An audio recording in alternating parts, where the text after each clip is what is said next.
मैं डॉक्टर पवन वासनीवाल आपका स्वागत करता हूं, वेलकम करता हूं। फ्रेंड्स, आज हम अगेन एक नया टॉपिक लेके आए, that is multiple choice questions, that in जिसको अपन एमसीक्यूज भी बोलते हैं। इस मल्टीपल चॉइस क्वेश्चंस कहां के लिए या क्यों किस चीज के लिए मैंने टारगेट किया है? Basically pharmacist exam, GPAT, DCO exam, different competitive exams and university exam से रिलेटेड क्वेश्चंस होंगे जो इन्हीं के प्रीवियस क्वेश्चन पेपर से मैंने क्वेश्चंस लिए हैं, जो जनरली ज्यादा से ज्यादा बार बार आते हैं। वो कौन से होंगे फ्रेंड्स? फार्माकोलॉजी की बात कर रहे हैं, जो टॉप 10 क्वेश्चंस लेके आया हूं। मैं ये टॉप 10 क्वेश्चंस की सीरीज चलाने वाला हूं, जो आज मैं पहला सीरीज का पहला वीडियो लेक्चर लेके आ रहा हूं। ये वीडियो लेक्चर फार्माकोलॉजी फार्मेसी के अलावा डेंटल के लिए भी इंपॉर्टेंट रहेगा, मेडिकल के लिए भी इंपॉर्टेंट रहेगा, ये नर्सिंग के लिए भी इंपॉर्टेंट रहेगा, ये फिजियोथेरेपी के लिए भी इंपॉर्टेंट रहेगा। तो फ्रेंड्स, जहां पर भी फार्माकोलॉजी चलेगा उन सभी कोर्सेज के लिए इंपॉर्टेंट रहेगा। ओके, तो पहला क्वेश्चन है फ्रेंड्स, देखिएगा। Adverse effect of one of the drug include amenorrhoea, bone marrow depression, gastrointestinal distress and haemorrhagic distress. Identify. देखिएगा, यहां पे 4 ड्रग्स हैं। चारों ड्रग्स के बारे में मैं थोड़ा सा बता देता हूं, आपको आंसर ऑटोमेटिक क्लियर हो जाएगा। तो देखिएगा, पहला है हमारा साइक्लाजीन। साइक्लाजीन को देखते हैं तो आप देखना, ये बेसिकली H1 रिसेप्टर एंटागोनिस्ट है, जो किस चीज के लिए यूज होता है? टू ट्रीट किसके लिए यूज होता है? Nausea, vomiting, dizziness due to motion sickness और वर्टिगो। इसकी वजह से जो नोजिया वॉमिटिंग की प्रॉब्लम होती है उसको ट्रीट करने के लिए साइक्लाजीन देते हैं। ओके, लेकिन इसके जो साइड इफेक्ट्स हैं, ये साइड इफेक्ट्स हैं। साइड इफेक्ट कौन से हैं? ड्राउजीनेस, ब्लड विजन और ड्राई माउथ। इसका मतलब समझना, ड्राउजीनेस का मतलब थोड़ा सा सुस्त आना, आलसीपना आना, उसको बोलते हैं ड्राउजीनेस। ब्लड विजन का मतलब आंखों में थोड़ा सा प्रॉब्लम होता है देखने की वजह से, और ड्राई माउथ का मतलब मुंह में सूखा सूखा मुंह रहने लग जाता है। उस कंडीशन को हम ड्राई माउथ कंडीशन बोलते हैं। ओके, इसका मतलब साइक्लाजीन तो हमारा आंसर नहीं हुआ इस क्वेश्चन का। ओके, फिर आता है next drug friends, that is piroxicam. Piroxicam कौन सी कैटेगरी का ड्रग है? देखिएगा आप लोग, basically it is non selective reversible COX inhibitor है। कॉक्स इनहिबिटर शायद आपको पता होगा, एनाल्जेसिक एंड एंटीपायरेटिक कैटेगरी का है। जो इसका एक्शन होता है, मींस इसको एनाल्जेसिया प्रोड्यूस पेन के में काम में लिया जाता है, दर्द होता है तब काम में लेता है। एंटीपायरेटिक का मतलब है फीवर वगैरह में टेम्परेचर को डाउन करने में काम में लिया जाता है।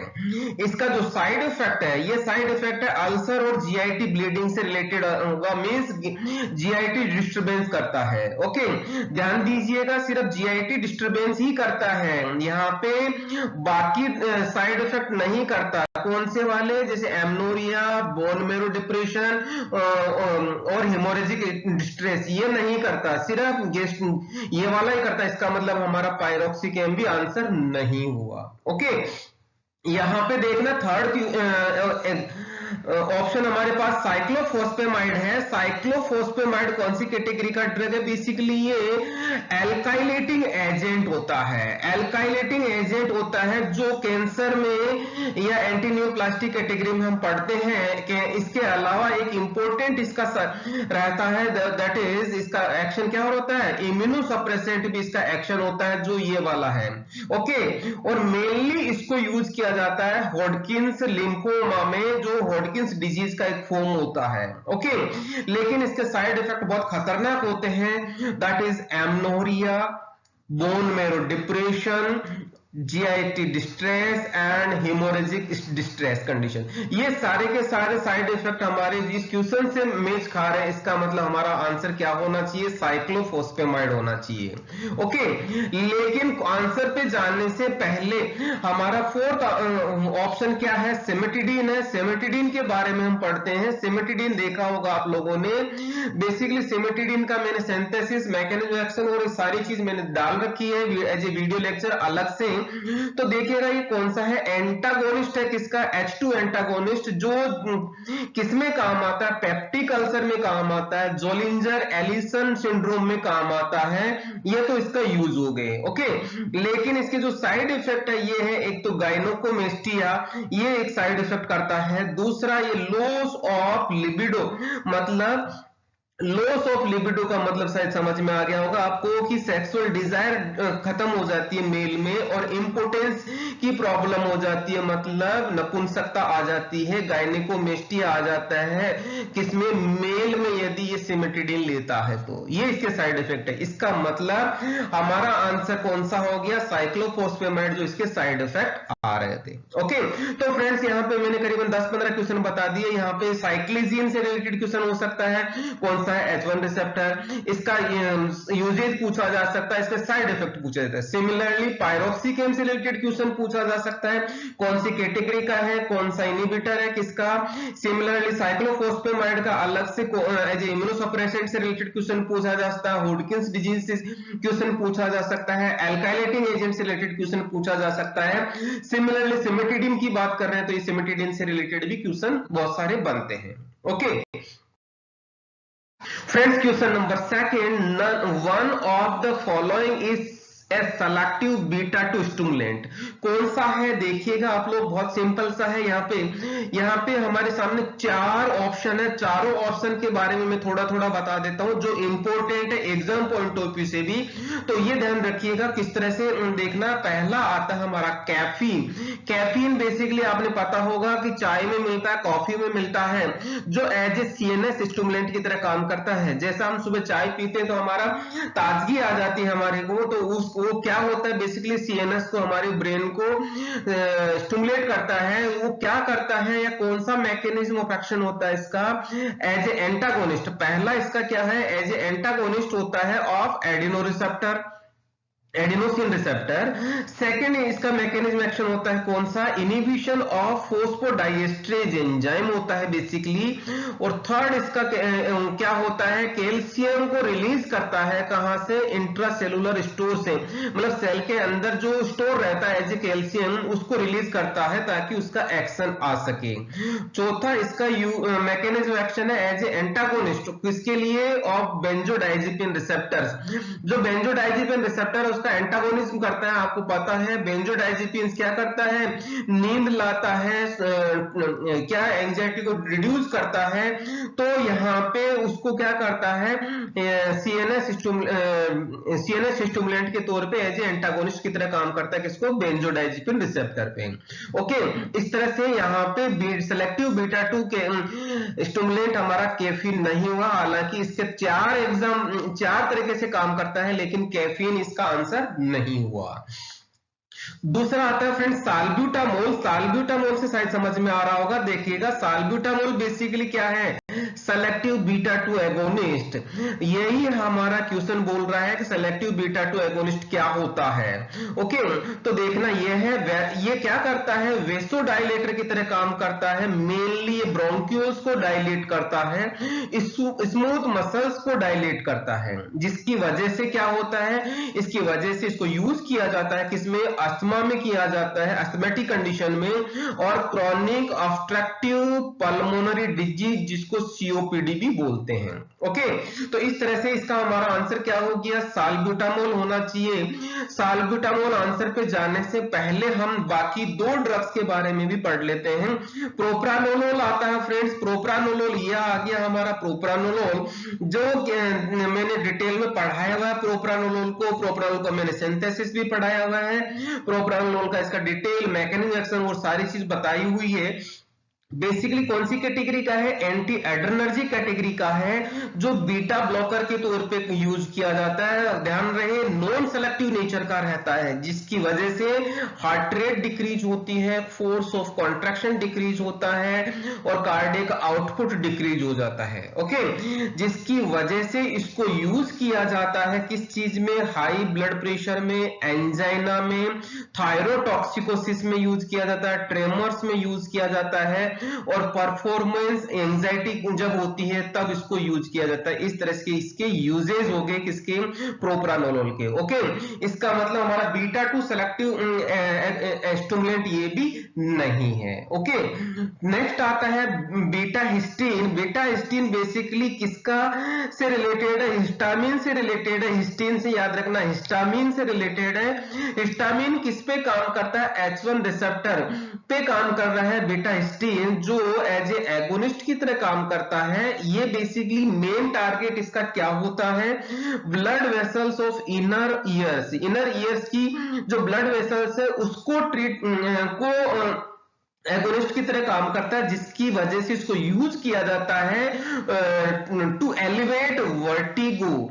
मतलब मेनियस डिजीज में जो नोजिया वोमिटिंग टाइप की होती है उस में उसको ट्रीट करने के लिए काम में लिया जाता है, किसको, बीटा हिस्टीन में को। ओके, तो यहाँ पे जैसा कि आपको पता है कि साल्ब्यूटामोल हमारा आंसर हो गया, इस तरह से हमारा आंसर हो गया साल्ब्यूटामोल। ओके, क्लियर है फ्रेंड्स। यहाँ पे अगेन मैंने 10-15 क्वेश्चन बता दिए ताकि आपको ये अच्छे से याद हो पाए। क्वेश्चन नंबर 3 फ्रेंड देखिएगा, metoprolol is sometimes preferred to propranolol.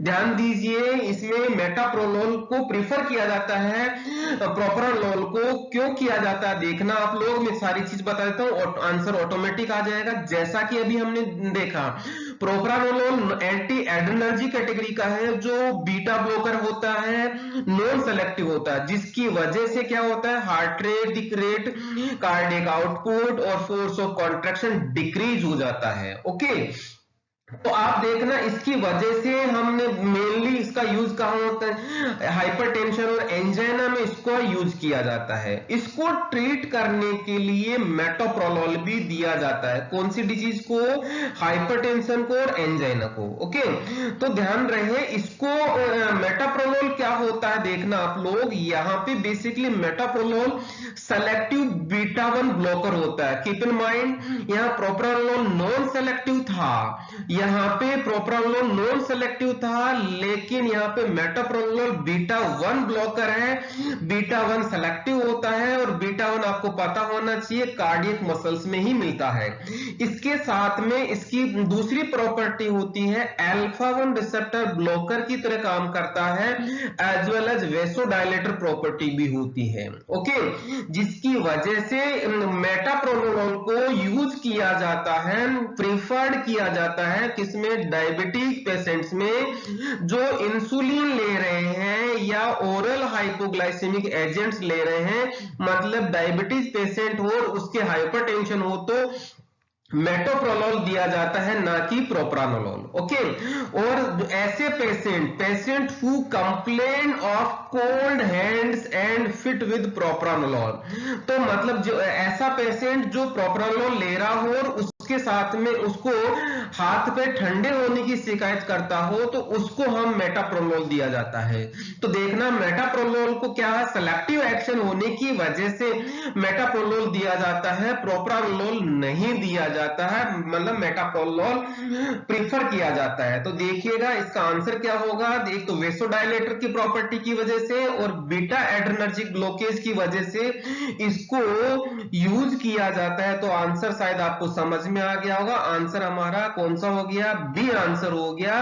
वेसोडायलेटर property होगी, बीटा एड्रेनर्जिक ब्लॉकेज हो गया जो कि सेलेक्टिव होता है, जिसकी वजह से साइड इफेक्ट नहीं होते हैं। Okay friends, question number 4, one of following opioid peptide is released from proopiomelanocortin, जिसको शॉर्ट में बोला गया है POMC। ओके, तो ध्यान देना ये किससे रिलेटेड क्वेश्चन है, बेसिकली ओपियोइड पेप्टाइड से रिलेटेड क्वेश्चन बन रहा है। ओपियोइड पेप्टाइड से रिलेटेड बेसिकली आपको शायद पता होगा ये एक सबसे पहला होता है एंडोर्फिन, जिससे बीटा एंडोर्फिन रिलीज होता है, या इसका एग्जांपल है बीटा एंडोर्फिन, जो किससे बनता है, डेराइव्ड फ्रॉम किससे, प्रो ओपियो मेलानोकॉर्टिन, जिसको POMC बोला जाता है। तो एंडोर्फिन से शायद आपको समझ में आ रहा होगा, बीटा एंडोर्फिन इससे रिलीज होता है। ओके, दूसरा एग्जांपल है यहाँ पे कौन सा, एनकेफेलिन्स होता है ओपियोइड पेप्टाइड्स का एग्जांपल, जिसमें दो तरह के एनकेफेलिन्स होते हैं। पहला मिथ्योनिन एनकेफेलिन होता है, जिसको शॉर्ट में लिखते हैं MET, मैट का मतलब मिथ्योनिन, EN का मतलब एनकेफेलिन। सिमिलरली ल्यूसीन एनकेफेलिन बोलते हैं, दूसरा नाम, पहला तो ये हो गया और दूसरा ये हो गया। ओके, तो इसको ल्यूसीन का अगेन एमिनो एसिड है और EN के एनकेफेलिन का है, और ये किससे बनते हैं, दोनों के दोनों प्रिकर्सर पेप्टाइड, इसका क्या है, प्रो एनकेफेलिन है, इससे इस नाम से समझ में आ रहा है। ओके, तीसरा इसका ओपियोइड पेप्टाइड रिसेप्टर होता है कौन सा, डायनोर्फिन होता है। डायनोर्फिन, जो डायनोर्फिन A और B होता है, ये दो तरह के होते हैं, जिसको शॉर्ट में DYNA और DYNB बोला जाता है, ये दो हो गए, और ये डेराइव्ड किससे होते हैं, प्रो डायनोर्फिन होता है। देखिएगा प्रो एनकेफेलिन और प्रो डायनोर्फिन, ये तो दोनों के दोनों समझ में आ रहे हैं, लेकिन यहाँ पे एंडोर्फिन जो है, एंडोर्फिन का थोड़ा सा टिपिकल नाम है, प्रो ओपियो मेलानोकॉर्टिन होता है, जो बीटा एंडोर्फिन रिलीज करता है। तो यही क्वेश्चन यहाँ पे पूछा जा रहा है, जो आंसर क्या होना चाहिए यहाँ पे, बीटा एंडोर्फिन होना चाहिए। ओके, लेकिन फ्रेंड्स यहाँ पे साथ में मैं आपको एक चीज और बताना चाहूं, इन ये बेसिकली एंडोजिनस पेप्टाइड्स होते हैं, जो डिफरेंट रिसेप्टर पे एक्टिविटी रखते हैं। इसकी बीटा एंडोर्फिन की ये वाली एक्टिविटी है मैक्सिमम, सबसे ज्यादा म्यू पे रिसेप्टर पे, देन डेल्टा, देन सबसे कम कापा पे।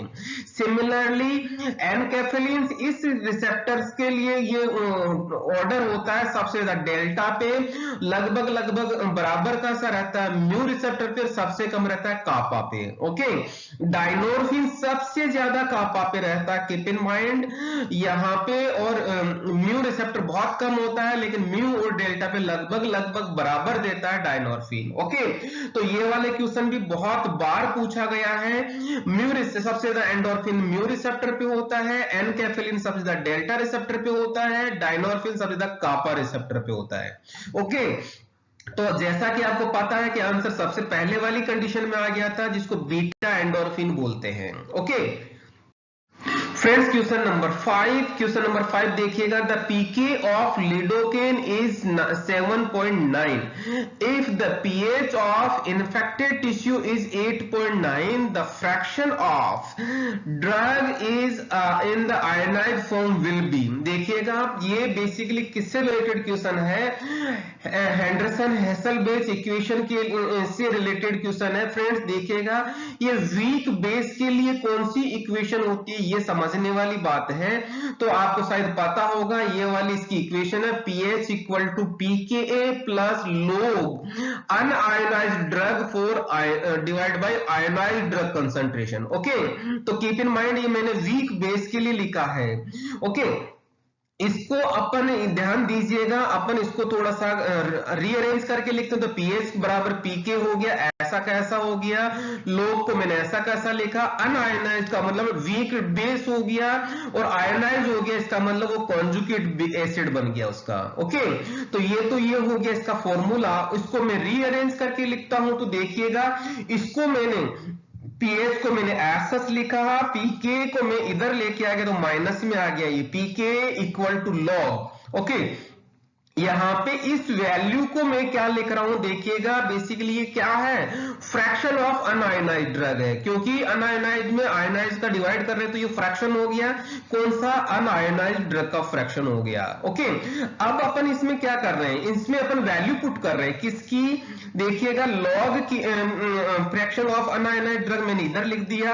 जैसा कि pH कितना है आपको शायद पता होगा, ये pH कौन सा है, ये pH बता रहा है 8.9, टिश्यू का पीएच बता रहा है, करेक्ट है।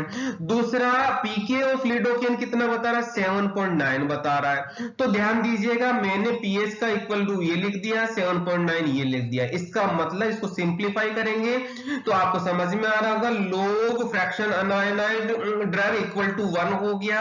इसका आप सॉल्यूशन करेंगे, मैथमेटिक्स स्टूडेंट बड़े आसानी से बता देंगे। Fraction of drug in unionised form log inverse लेते तो 10% आ जाता है। ओके, ये 10% किसका आ गया, अनआयोनाइड का आ गया। क्वेश्चन पूछ रहा है आयोनाइड का, तो बची कितनी आपको शायद समझ में आ गया होगा।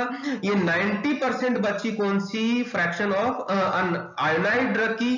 तो आंसर क्या हो गया, हमारा आंसर हो गया यहाँ पे आंसर 90%। ओके, यहाँ पे यदि आपका question up to the mark है या कुछ कमेंट करना है तो लाइक करना, कमेंट करना, सब्सक्राइब करते हुए चैनल को बेल आइकन को इनेबल करना, ताकि आपको जब भी मैं नया वीडियो अपलोड करता हूं तो आपको इमीडिएटली अलर्ट मिल सके। Okay friends, question number 6, the drug regimen useful in the treatment of both intestinal and extraintestinal symptoms of amoebiasis orally is। ध्यान दीजिएगा, अमीबियासिस को ट्रीट करने के लिए जो ड्रग्स लेते हैं उनको एंटी अमीबिक बोलते हैं या एंटी अमीबिक एजेंट्स बोल रहे हैं, ड्रग्स को अमीबियासिस बोलते हैं। इनको यदि मैं इसका क्लासिफिकेशन बता दूं तो आपको एक आंसर समझ में आ जाएगा, और यहाँ पे कौन कौन सी ड्रग्स और होती है उनका भी बारे में पता लग जाएगा। तो देखिएगा आप, पहला है यहाँ पे लुमिनल अमीबोसाइड्स। लुमिनल अमीबोसाइड्स क्या होते हैं, देखिएगा फ्रेंड्स, बहुत सिंपल सा है। यहाँ पे एमाइड्स में कौन सी कैटेगरी आ रही है, डिलॉक्सानाइड फ्यूरेट के फॉर्म में दिया जाता है, नेटाजॉक्सानाइड होता है।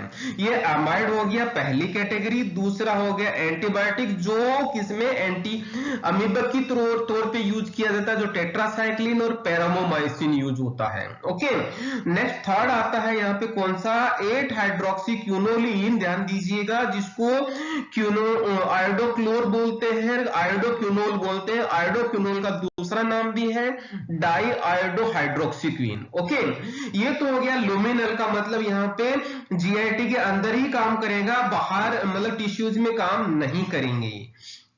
नेक्स्ट आता है टिश्यू अमीबोसाइड्स। टिश्यू अमीबोसाइड्स का मतलब हमारी बॉडी में एब्जॉर्ब होंगे, और एब्जॉर्ब होने के बाद में वो टिश्यूज में भी यदि अमीबिक इंफेक्शन है तो उसको भी किल कर देगा। ओके, तो यहाँ पे देखने वाली बात है, एक तो है एक्स्ट्रा इंटेस्टाइनल, जो वहां के लेवल पे ही काम करती है, जिसको एग्जांपल है क्लोरोक्वीन। ये आपको पता होगा एज ए एंटी मलेरियल भी यूज होती है, लेकिन अमीबियासिस में भी यूज होती है। दूसरा आता है फ्रेंड्स कौन सा, intestinal as well as extra intestinal, मतलब दोनों जगह काम कर रही है। ये हमारा क्वेश्चन बन रहा है कौन सा, इंटेस्टाइनल और एक्स्ट्रा इंटेस्टाइनल के लिए ध्यान दीजिएगा, ये चीज आ रही है। तो इसमें ध्यान देना, इसमें ऑप्शन और कौन कौन से आ रहे हैं। पहला तो आ रहा है एल्केलॉइड्स, जिसमें एग्जांपल है एमेटीन एंड डाइहाइड्रोएमेटीन। ओके, दूसरा एग्जांपल्स कौन से हैं फ्रेंड, ध्यान दीजिए, नाइट्रो इमिडाजोल्स होते हैं। नाइट्रो इमिडाजोल्स में एग्जांपल है मेट्रोनिडाजोल, टेनिडाजोल, सेकेंडाजोल, ओर्निडाजोल एंड सेट्रानाडाजोल। ओके, तो ये सारे के सारे इमिडाजोल्स होते हैं जो एज ए एंटी अमीबिक की तौर पे काम किया करते हैं, जो इंटेस्टाइनल प्लस एक्स्ट्रा इंटेस्टाइनल दोनों तरह से मैकेनिज्म एक्शन होता है इनका। ओके, तो ध्यान दीजिएगा, शायद आपको समझ में आ रहा होगा। डिलॉक्सानाइड, आयोडोक्विनोल ये इधर वाली कैटेगरी का, तो जो लुमिनल होगा ये है। पैरामाइसिन और मैफ्लोक्विन, ये पैरामाइसिन भी अगेन इस कैटेगरी का है। फिर मेट्रोनिडाजोल तो यहां से है, और एमिटीन यहां से है। तो ध्यान दीजिएगा, ये वाला पूछा जा रहा है, इसका मतलब आंसर हमारा कौन सा हो गया, आंसर हो गया C, that is metronidazole and emetine. Okay, friends question number 7, which of the following steroid shows predominant mineralocorticoid action? कौन सा मिनरलोकॉर्टिकॉइड एक्शन देता है? यहाँ पे देखिएगा 4 ड्रग्स हैं, 4 स्टेरॉइड्स हैं, मैं चारों के बारे में बताता हूं, आपका आंसर ऑटोमेटिक क्लियर हो जाएगा। देखना, पहला बेसिकली क्या होता है, मिनरलोकॉर्टिकॉइड होता क्या है इसको समझना। मिनरलोकॉर्टिकॉइड का मतलब शायद समझ में आ रहा होगा, ये मेनली किडनी पे एक्ट करते हैं और सोडियम एंड वाटर का रिटेंशन करते हैं, और एक्टिव एक्सक्रीशन किसका करते हैं, पोटेशियम एंड हाइड्रोजन आयन, जिसको अपन प्रोटॉन बोलते हैं। ओके, मतलब यहां पे यूं कहूंगा सॉल्ट रिटेनिंग प्रॉपर्टी रहती है इनकी, सॉल्ट रिटेनिंग प्रॉपर्टी रहती है किसकी, मिनरलोकॉर्टिकॉइड्स की। क्लियर?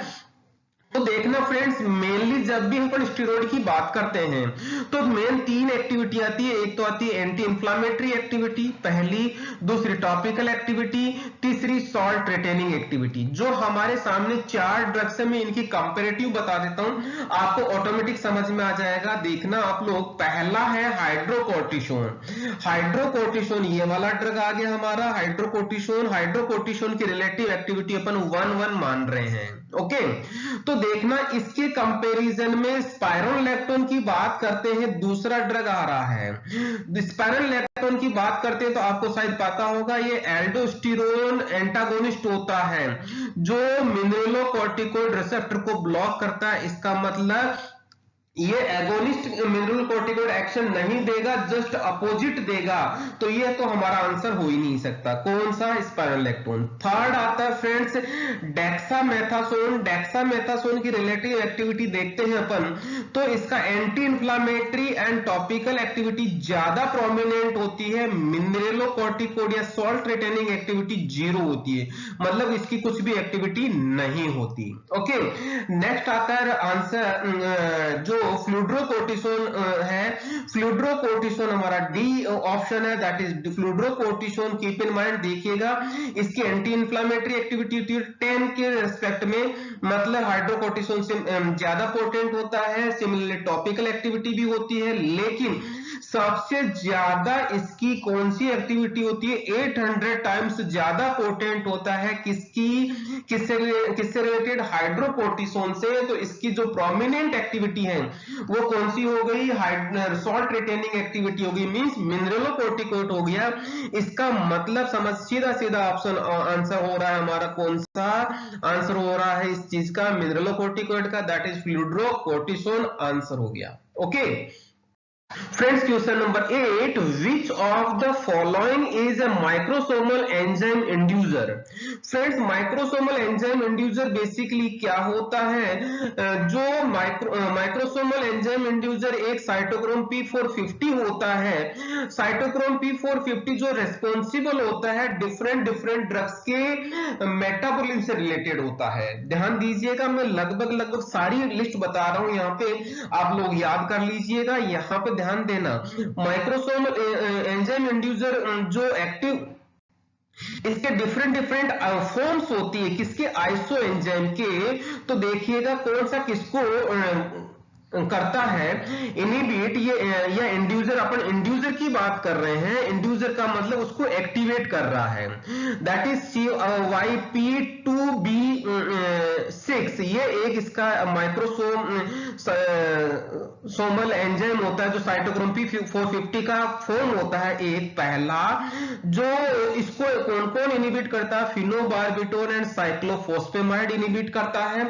दूसरा इसका फ्रेंड्स दूसरा फॉर्म होता है किसका, साइटोक्रोम 450, दूसरा फॉर्म ये होता है CYP3A4 एंड तीसरा होता है CYP3A5। ओके, इन दोनों को इनिबिट कौन करता है, बार्बिचुरेट्स करते हैं, फिनोटाइन करता है, रिफाम्पिन, कार्बामेजेपिन, ग्लूकोकोर्टिकॉइड्स एंड नेविपिरामिन। ओके, ये सारे के सारे इसको इंड्यूस करते हैं, इनिबिट नहीं करते, कीप इन माइंड, इंड्यूस करते हैं। ओके, नेक्स्ट आता है CYP2D6 जिसको इंड्यूस कौन करता है, फिनोबार्बिटोन एंड रिफाम्पिन करता है। सिमिलरली नेक्स्ट आता है ये फोर्थ हो गया, ये हमारा फिफ्थ हो गया, कौन सा, CYP2C8 एंड CYP2C9, ये 6 नंबर का हो गया। फिफ्थ और 6 नंबर को फिनोबार्बिटोन एंड कार्बामेजेपिन एंड रिफाम्पिन, इन सभी को ये इंड्यूस करता है। ओके, नेक्स्ट आता है फ्रेंड्स कौन सा, CYP2 एंड C9 जिसको कार्बामेजेपिन एंड रिफाम्पिन इंड्यूस करता है। नेक्स्ट कौन सा है, CYP2E that is chronic alcoholism and isoniazid induce करता है। ध्यान रखिएगा, आइसोनियाजिड दोनों कैटेगरी में आता है।